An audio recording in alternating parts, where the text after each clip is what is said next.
पहलवान बिरयानी पे मौजूद है और हमारे साथ Ustad Zafar Pehalwan known as king of biryani in London.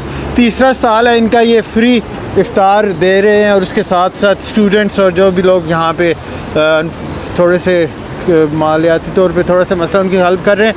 पहलवान जी तीसरा साल है, दोबारा रमज़ान स्टार्ट हो गया, आज दूसरा रोज़ा है जी। की कहते हो इंशाअल्लाह ताला जी कर लो प्लीज़।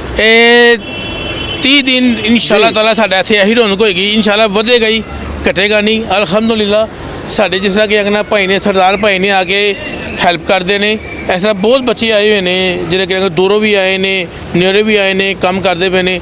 ਸਾਡੀ ਕੋਸ਼ਿਸ਼ ਹੋਏਗੀ ਕਿ ਜਿੰਨਾ ਕੁ ਹੋ ਸਕੇ ਅੱਛੇ ਤੋਂ ਅੱਛਾ ਕਰੀਏ। अच्छा आज मेन्यू चेंज ਹੁੰਦਾ ਰਹਿੰਦਾ ਤੁਹਾਡਾ ਇਫਤਾਰੀ ਜੀ ਮੈਨੂ ਸਾਡਾ ਚੇਂਜ ਹੁੰਦਾ ਰਹਿੰਦਾ ਜੀ। ਕੀ ਮੈਨੂ ਅੱਜ ਸਾਡਾ ਜੀ ਪਾਲਕ ਚਿਕਨ ਹੈ, अच्छा ਕੋਰਮਾ ਹੈ, ਰੋਟੀਆਂ ਹੈ, ਵੈਜੀਟੇਬਲ ਚਾਵਲ ਨੇ। सही है। ਨਾਲ ਸਾਡੇ ਜਿਹੜਾ ਫਰੂਟ ਵਗੈਰਾ ਹੈਗਾ ਇਹ ਤੇ ਤੁਹਾਡੇ ਹਮੇਸ਼ਾ ਹੀ ਹੁੰਦਾ ਹੈ।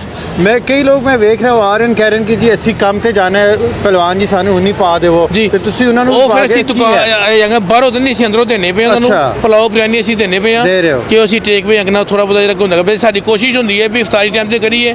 ਹੁਣ ਜਿਹੜਾ ਬੰਦਾ ਜੋਬ ਤੇ ਜਾ ਰਿਹਾ ਹੈ ਤੇ ਕੋਸ਼ਿਸ਼ ਹੁੰਦੀ ਹੈ ਉਹਨੂੰ ਵੀ ਕਰ ਦਈਏ।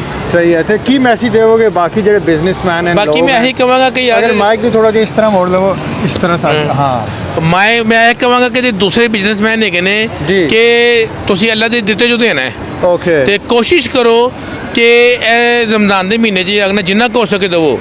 ਤੁਸੀਂ ਆਪਣੇ ਕੋਲੋਂ ਤੇ ਦੇਣਾ ਨਹੀਂ, ਦੇਣਾ ਤੁਸੀਂ ਅੱਲਾ ਦੇ ਨਾਂ 'ਤੇ ਹੀ ਹੈ ਤੇ ਤੁਸੀਂ ਅੱਲਾ ਦੇ ਦਿੱਤੇ ਜੋ ਦੇਣਾ ਹੈ। ਮੈਂ ਹਮੇਸ਼ਾ ਜਿਹੜੀ ਗੱਲ ਕਰਨਾ ਹੁੰਦਾ ਹੈ, ਅੱਲਾ ਦੀ ਰਹਿਮਤ ਹੈ, ਨਬੀ ਦਾ ਸਦਕਾ ਹੈ, ਇਹ ਪੈਂਤਨ ਪਾਕ ਦਾ ਸਦਕਾ ਹੈ, ਮੌਲਾ ਅਲੀ ਦਾ ਸਦਕਾ ਹੈ, ਬੀਬੀ ਦੀ ਚਾਦਰ ਦਾ ਸਦਕਾ ਹੈ ਤੇ ਸਾਰੇ ਉਹਨਾਂ ਦੇ ਸਦਕੇ ਅਗਨਾ ਇਹ ਚੀਜ਼ ਕਰਨੀ ਚਾਹੀਦੀ ਹੈ ਤੇ ਅਹਿਲੇ ਬੈਤ ਤੋਂ ਬਗੈਰ ਗੁਜ਼ਾਰਾ ਨਹੀਂ ਜਾਏਗਾ।